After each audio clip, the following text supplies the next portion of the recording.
What's up, YouTube, and welcome back to another video of Selling Sensitive. I am Jillynn Levone, mindset and sales coach for empathic entrepreneurs, and I'm so excited to be having this conversation with you because this is something that I have been grounding myself in as I go through my own journey as a coach, as I start embodying just my higher level self, as I create the life of my dreams. So if that is a topic that you're interested in learning more about, or if you're just interested in hearing more about my story, I definitely invite you to keep on watching. So what I want to share with you today is about shifting my self-image. And this has been a process that has been going on since about 2017. I found myself post-graduation after receiving my bachelor's feeling lost at life. I had realized up until that point I was wearing masks and embodying this version of myself that was really molded by my external world and my environment and the people around me. And although I know that my family and my environment really had my best interests at hand, I realized that I had really tucked away a lot of my own dreams, how I wanted to experience life altogether. So here I am, 30 years old, and I'm really doing a lot of healing work around my inner child and just how I am made up, what are my basic characteristics and how do I navigate life, and how some of that has been ingrained and like socialized within my psyche and way of being, and what part of that is actually my truth. So that is where kind of I lie within my own self-development journey. But as I shift my self-image, I find myself realizing a few things. Now, I will tell you that shifting your self-image has very little to do with your external way of expressing yourself. It has everything to do with your subconscious beliefs, ideas, thoughts, patterns, and everything that really creates the reality that you live today. And as we know, between the ages of 0 and 7, that is when we have programmed, we received much of our programming and how we are living out our lives right now. So look at the lives of those who were very instrumental to your upbringing and see how your life is very similar today. Now, as it relates to shifting my self-image, I found myself really digging deep into my childhood. Really had to dissect all of the ways that I was programmed to believe who I was supposed to be, opposed to digging deep and really looking within myself to express what I really truly desired. So back in 2017, I found myself at a crossroads. I was feeling lost after graduation. I didn't know where I was supposed to be in my profession. I had changed my major about right before I graduated because what I was studying really didn't feel in alignment with me. So here I am at 30 years old, and I'm pivoting in my business after 6 years of entrepreneurship in one industry. I used to be a social media manager, and I used to really focus a lot of my energy on managing other people's social media accounts, really coming up with their strategies, posting their posts, creating the post, and whatever you can think of in between, or if it related to social media, I did it. So back in 2020, I found myself really feeling resentment towards my business. I was not happy about the work that I was doing. I did not really like the work that I was doing for my clients. So I really wanted to level up in my life. I really wanted to level up in my business. I thought back to those days where I would lay in bed as like a 15-year-old teenager, and that's when I loved Tumblr. And I found myself like pinning a lot of like luxury living things, like the diamonds, the pearls, the luxury closets, the luxury bags, the luxury furs. I mean, I love luxury. Like, I cannot lie about that. However, a lot of my experiences in my childhood really created a lot of conflicting beliefs around my sense of worthiness of experiencing this life of luxury. Whenever it was splurging, or whenever we were spending more than maybe what the budget allowed, that was doing things like thrifting. That was doing things like grabbing fast food on the way home instead of whatever else we could have spent the money on. I mean, honestly, that was just the experience. Growing up, although I didn't live below the poverty line, so to speak, I don't believe that I was brought up in a like financially expansive lifestyle. My childhood is deeply rooted in spirituality. The priority of education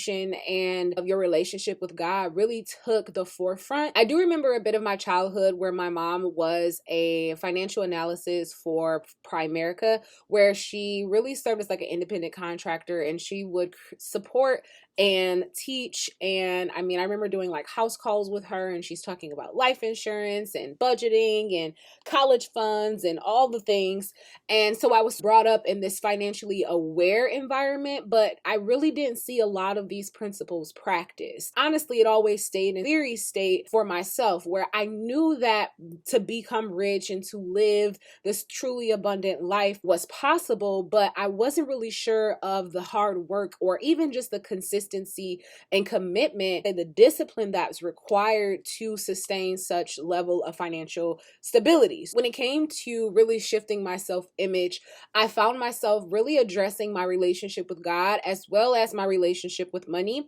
Then everything like cracked open, and I started to really just analyze my relationship with everything in my life. And so as I start to analyze these relationships, a lot of changes started to happen over time, and a lot of changes are still happening to this day. And so that's actually what inspired me to create this video, because I'm just like, I really want to speak to the journey of shifting your self-image, and not necessarily 5 steps or 3 steps that you can look for or to start in order to do those things. I really feel like, if anything, if you have the desire to change, a great place to start would be looking at how you see yourself. And if you can really get to the root of how you see yourself and so what programs allowed you to create that vision of who you think you are, then that will kind of give you an idea of what needs to be released in terms of beliefs, ideas, or even thought patterns that you know have been holding you back. So to take it back a few years ago, back in 2020, at the time, I thought that it was highly ironic that I was really experiencing this deep shift within my self-image, and also experiencing a lot of weird things health-wise with my solar plexus area. So that includes the stomach, the intestines, the liver, the kidneys, the spleen. Your entire GI system is ruled by the solar plexus. I found myself really thinking about, okay, well, what is it that has my body responding in a way? And when I really looked at my life, my prayer became, Lord, whatever is in my life that is not supporting where I'm supposed to be, remove it. I didn't know what I was actually asking for when I was saying that prayer, but I'm so grateful right now today that God truly answered, because when I say that I'm in a space of bliss, and it's so weird, all of the things that I found myself valuing before this phase in my life had a shift within my priorities, and that allowed me to actually start living for me and no one else. As I shift my self-image, every day is an opportunity for me to make adjustments. I'm not really committed to a specific stepped routine as far as my personal development. However, I do have a few key tools that help me along the way. My favorite tool that I love, that I'm so glad that I invest my time, energy, money into, is therapy. Therapy is such an amazing space. I feel like it's like talking to an auntie who doesn't have any bias. And it's really important to me that I found a therapist that was a Black woman, that was close in age, but just had a lot more wisdom and was very aware of just the expansiveness of spirituality. So I didn't feel shameful, or I didn't feel like a person was judging me on the other side of my computer, because, you know, I use tarot cards or oracle cards to converse with my spiritual team. And so, or even just astrology and all the other tools that I like to implement in my journey. Having a therapist has been like the saving grace. It has been the safest space for me to process a lot of grief.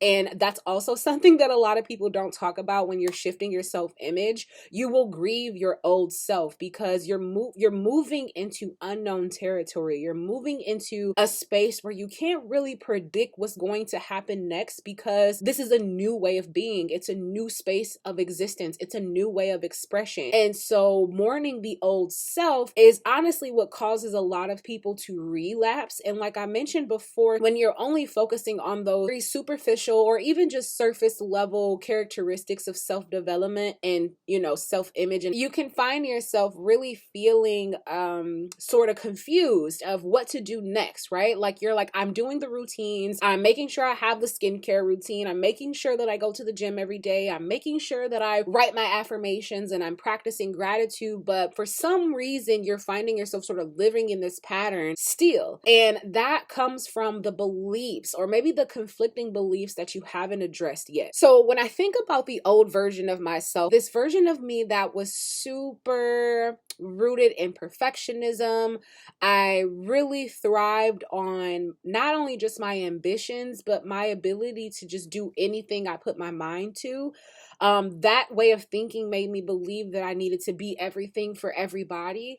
That way of thinking also kept me from actually mastering certain skills that not only serve me, but I can also monetize on from like business and just having a skill set and a mastery, you know, a specific discipline that I have. There was just so many beliefs that just conflicted each other within my ways of thinking. And so, for example, I am a first generation college graduate. I am a first generation in my bloodline. I did not have a child before 18. I also did all the way to 30 without having a child out of wedlock. I am happily married, and, you know, children is definitely on our bucket list, but we definitely believe in, you know, really creating a life of commitment and sustainability and discipline first before we bring a child into this world. A lot of my beliefs around money and security are deeply rooted in like family and just like serving those you love. I remember having this thought process that because I am the first generation to trailblaze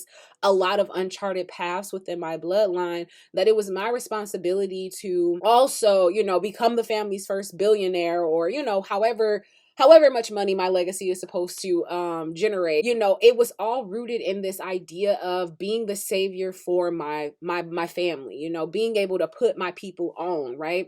And I realized that in that same belief, it completely conflicted with my value of freedom. And I have a deep, deep, deep value for freedom. I am truly a bird. Although I do have my cage, my safe space, I am always called to stretch my wings and take flight for a little bit and then come back home and get cozy. When I think about having financial freedom and how that aligns with my value of freedom, there's a lot of boundaries that is so necessary, not just within my ways of being, but also in my ways of believing. In therapy, had this revelation, like, I no longer want to hold the identity of being the family's savior.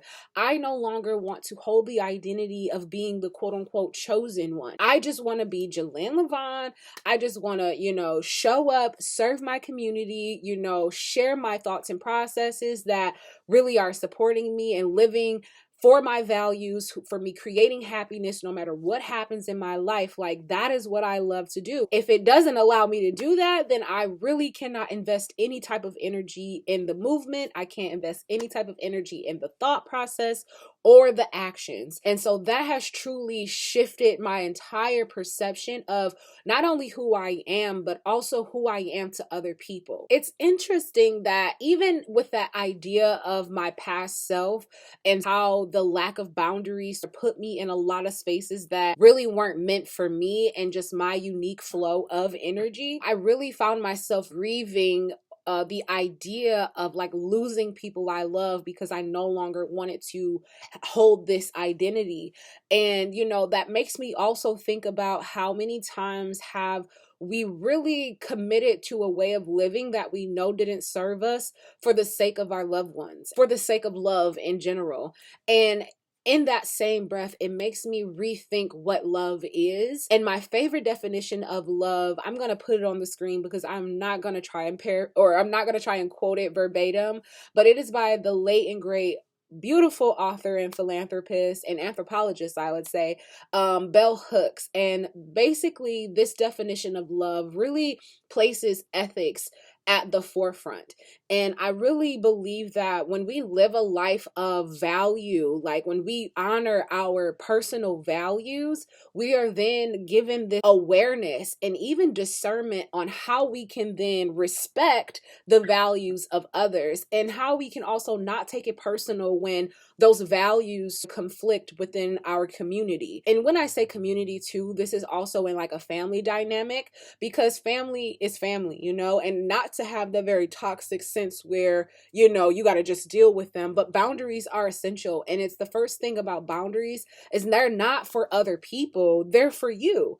And so when you realize that having boundaries is what is such a loving action for yourself, you are then given such a massive load of power and even magnetism, because people love to be around strong people. That's just the truth.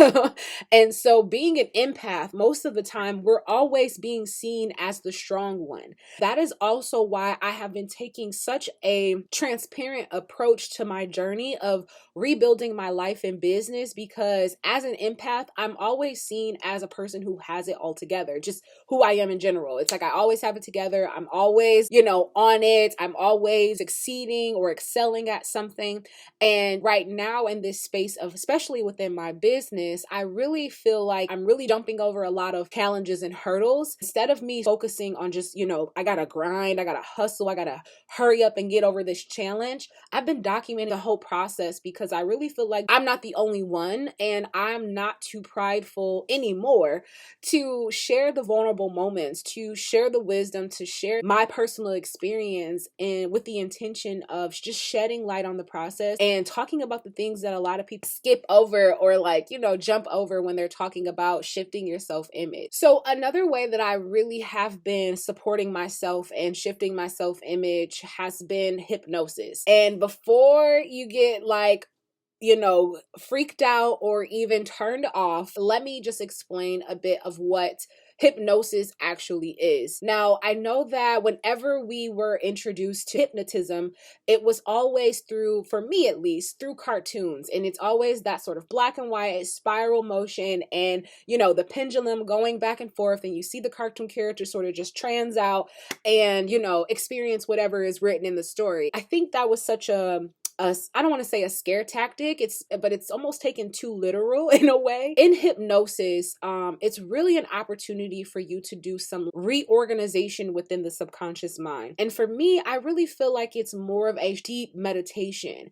And when I think about how deep of a meditation hypnosis could be and how it parallels with sleep, when I think about it, it's truly an opportunity, again, like I said, to reorganize the ways of thinking. So the way that I like to implement hypnosis in my process is, one way is through EDMR, but EMDR is eye movement desensitization therapy. This process does is it allows you to redefine a particular image, a particular memory, experience, and moment from your timeline. This is always facilitated within my therapy sessions. And so outside of me having these very supervised sessions with my therapist, I also practice hypnosis in my own, just, you know, regular routine of supporting that work that I do in therapy. And the way that I implement hypnosis is right before I go to bed, because I really feel like my dream life is very active, and to keep me from astral traveling or subconsciously traveling to past realities, I'm in the process of creating what it is that I desire as I move forward. So a lot of times I can get really stuck in reflection and really start to just kind of play over again how I could have done things better, or, you know, instead of thinking of, okay, I know that that was an opportunity for me to do X, Y, and Z. So when the next opportunity shows up, or even just moving forward, I'm going to make sure to implement X, Y, and Z to make sure I get the, not necessarily to make sure I get the outcome, but to make sure I'm supporting all sides of whatever intention that I have. Hypnosis is a practice that I like to implement right before bed. So after I've washed my face, I've taken my shower, I put on my jammies, I grab my notebook and I grab my phone or my iPad, and I sit in the middle of my bed and I just listen to one hypnosis in particular by Yes Supply, Reese Evans. And there's also a plethora of like Abraham Hicks hypnosis as well as Bob Proctor's. So I implement all of those one way. There's a few favorites that I have that's on my playlist. So I'll choose a hypnosis, I'll sit in the middle of my bed, I'll do the deepest meditation. I'll really try my, you know, not necessarily try my hardest to focus, but I make sure that I put myself in a space where I'm not going to be disturbed or I'm not going to be distracted by noises or the environment around me. So my bedroom is the best place. And I also like to do this laying down sometimes. So I will like literally get tucked in, ready for bed. I'll put my AirPods in, I'll play the hypnosis, and right when it's over, I won't even open my eyes. I'll just like take my AirPods out of my ear and sit them on my nightstand, and then I go straight to sleep. Whatever information or knowledge I need to bring back with me, that is one intention that I will always set. So a lot of the times I do sort of wake up with, downloads and sort of, aha moments. And so that is why I always have my notebook with me as well, just because I try not to pick up my phone the first thing in the morning. So another way that I am supporting my journey of shifting my self-image is acting as if. I don't know why this is the mantra for this way of being,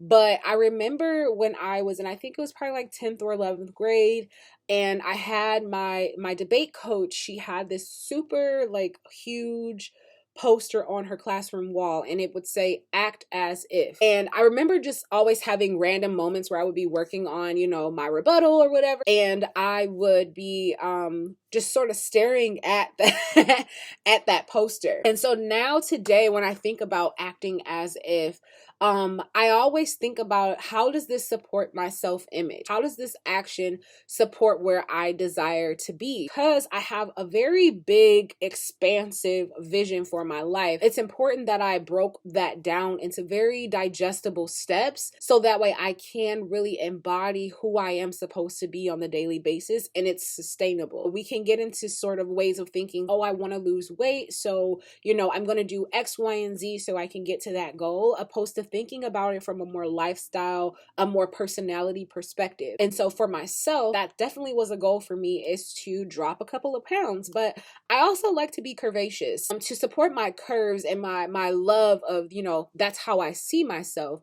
What I really implemented was, instead of a really harsh, hard workout regimen, I really started to implement more of an energetic process. And what that included was, one, expressing my emotions when I feel them and not suppressing them because I'm ashamed of feeling things. That has really helped me tremendously, because to me, when I see myself, I don't see myself as someone who can't speak their truth.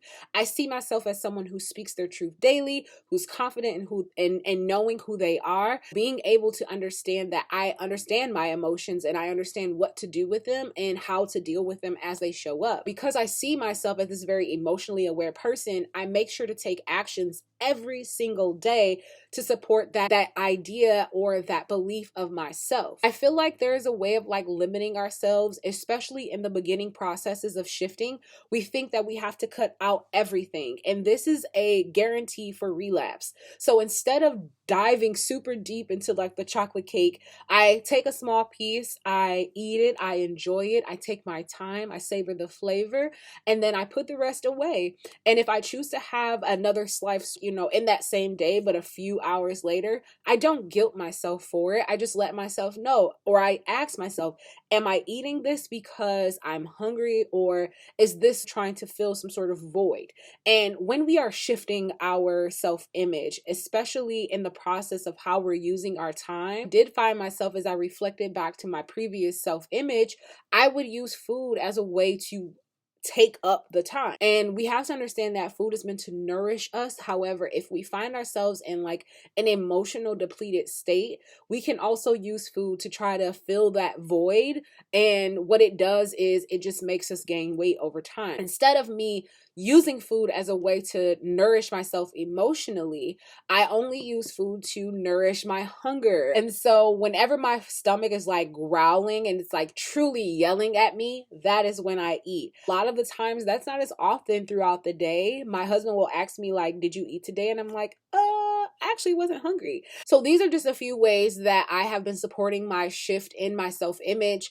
And as I continue to carve out my path, as I continue to develop myself personally and professionally, I am always dedicated to sharing my journey, sharing the resources, sharing the tools, the books, the mentors, all the things, because I know what it's like, want to implement change, and you have no idea how to actually take action in a way that's not going to to deplete your bank account or have you investing and trusting in someone else before you actually can trust in your own self and just sense of discernment. So I really hope that this video was helpful. I hope that you were able to take something away from my journey and tools that I've implemented to support myself. If you have any questions about, anything that I've shared today, definitely drop them in the comment section. Don't forget to like, comment, and subscribe. And I appreciate you for sitting with me today in this video, and I will see you next time. Peace.